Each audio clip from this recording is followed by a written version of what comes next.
It had been 3 years since Martha lost her husband.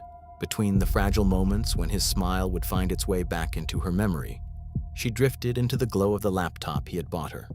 If asked, she would never admit it was an addiction, though anyone witnessing the maze of cardboard boxes consuming her home would certainly disagree. It was a moot point, however. Martha hadn't allowed a guest across her threshold in years. The addiction, or if you asked Martha, hobby, had long since consumed her.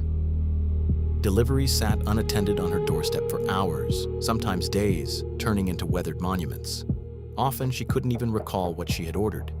She would stare at the sealed boxes, unsure until the moment she finally sliced them open. That brief instance of uncertainty was the only thing that could pierce the numbness. That fleeting adrenaline rush allowed her to feel human again. To Martha, if that pause from her grief was the price of survival, it was a bargain she would pay 1,000 times over. Today's delivery was different. One of the labels struck a chord of recognition. She had ordered a small end table and a vibrant green plant. The thought of nurturing something, of watching it grow, provided a flicker of warmth in the otherwise stagnant air of her home.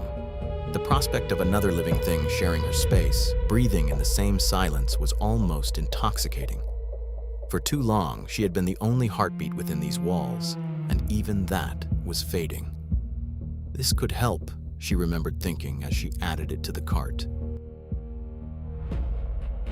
The plant was a perfect fit, its vibrant leaves a stark contrast to the emptiness of the living room. Emboldened by a sudden urge, Martha began to break down the cardboard boxes and clean. She felt a wave of shame as she realized the amount of boxes stacked high for the recycling bin. She then made an unsettling choice. She decided to apply her makeup, an apparent, desperate act to anchor herself to a version of reality that no longer existed. As the clock hit 5 p.m., she laid down on the couch. A few unopened boxes remained, but for now, they would have to wait. Martha drifted into her sleep, the dreams giving way to a memory of her husband, his silhouette framed against the light of their backyard.